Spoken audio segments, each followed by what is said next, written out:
The last leaf. It is autumn.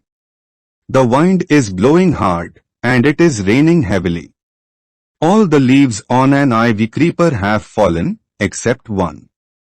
Why doesn't the last leaf fall? Sue and John C., two young artists, shared a small flat. The flat was on the third story of an old house. John C. fell very seriously ill in November. She had pneumonia. She would lie in her bed without moving, just gazing out of the window. Sue, her friend, became very worried. She sent for the doctor. Although he came every day, there was no change in John C.'s condition. One day the doctor took Sue aside and asked her, "Is anything worrying John C.?" "No," replied Sue. "But why do you ask?" The doctor said, "John C., it seems, has made up her mind that she is not going to get well. If she doesn't want to live, medicines will not help her." Sue tried her best to make John C. take an interest in things around her. She talked about clothes and fashions, but John C. did not respond. John C. continued to lie still on her bed. Sue brought her drawing board into John C.'s room and started painting. To take John C.'s mind off her illness, she whistled while working. Suddenly Sue heard John C. whisper something. She quickly rushed to the bed and heard John C. counting backwards. She was looking out of the window and was say 12. After some time she whispered 11, then 10, then 9, 8, 7. Sue anxiously looked out of the window. She saw an old ivy creeper climbing halfway up the brick wall opposite their window. In the strong wind outside, the creeper was shading its leaves. "What is it, dear?" Sue asked. 6, whispered John C. "They are falling faster now. 3 days ago there were almost 100 leaves. There are only 5 left now." "It is autumn," said Sue, "and the leaves will fall. When the last leaf falls, I will die," said John C. with finality. I have known this for the last 3 days. "Oh, that's nonsense," replied Sue. "What have old ivy leaves to do with your getting well? The doctor is confident that you will get better." John C. did not say anything. Sue went and brought her a bowl of soup. "I don't want any soup," said John C. "I am not hungry. Now there are only 4 leaves left. I want to see the last one fall before it gets dark. Then I will sleep forever." Sue sat on John C.'s bed, kissed her and said, "You are not going to die.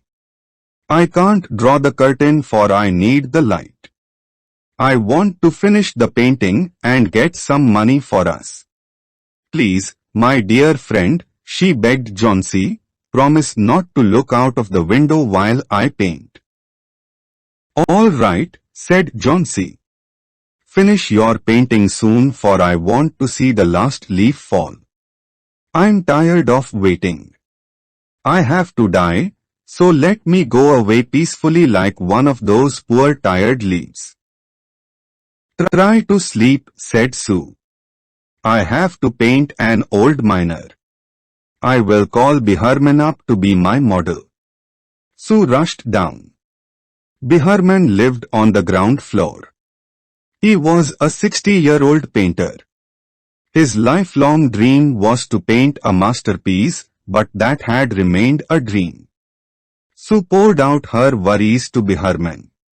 She told him how John C. was convinced that she would die when the last leaf fell. "Is she stupid?" asked Beherman. "How can she be so foolish?" "She is running a high temperature," complained Sue. She refuses to eat or drink, and that worries me a lot. I will come with you and see Johnsy, Behrman said. They tiptoed into the room. Johnsy was sleeping. Sue drew the curtains together and they went to the next room. She peeped out through the window. There was only one leaf on the creeper. It was raining heavily and an icy cold wind was blowing. It seemed as though the leaf would fall any minute now. Behrman did not say a word. He went back to his room. Johnsy woke up next morning.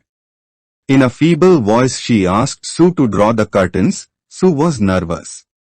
She drew back the curtains very reluctantly. "Oh!" Sue exclaimed as she looked at the vine creeper.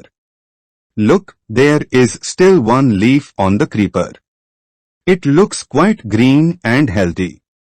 In spite of the storm and the fierce winds it didn't fall." "I heard the wind last night," said Johnsy. "I thought it would have fallen. It will surely fall today. Then I will die." You won't die," said Sue energetically. "You have to live for your friends. What would happen to me if you die?" Johnsy smiled weakly and closed her eyes. After every hour or so she would look out of the window and find the leaf still there. It seemed to be clinging to the creeper. In the evening, there was another storm but the leaf did not fall. Johnsy lay for a long time looking at the leaf. Then she called out to Sue. "I have been a bad girl. You have looked after me so lovingly, and I have not cooperated with you. I have been depressed and gloomy. The last leaf has shown me how wicked I have been. I have realized that it is a sin to want to die." Sue hugged Johnsy. Then she gave her lots of hot soup and a mirror. Johnsy combed her hair and smiled brightly. In the afternoon the doctor came. After examining his patient he told Sue, "Johnsy now has the will to live. I am confident she'll recover soon. Now I must go downstairs and see Behrman. He is also suffering from pneumonia. But I am afraid there is no hope for him." The next morning Sue came and sat on Johnsy's bed. Taking Johnsy's hand in hers she said, "I have something to tell you. Mr. Behrman died of pneumonia this morning. He was ill for only 2 days. The first day the janitor found him on his bed. His clothes and shoes were wet and he was shivering. He had been out in that stormy night. Then they found a ladder and a lantern still lighted lying near his bed. There were also some brushes and green and yellow paints on the floor near the ladder. "Johnsy dear," said Sue, "look out of the window. Look at that ivy leaf. Haven't you wondered why it doesn't flutter when the wind blows?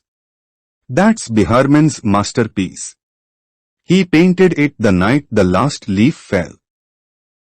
Oh, Henry! Oh, Henry!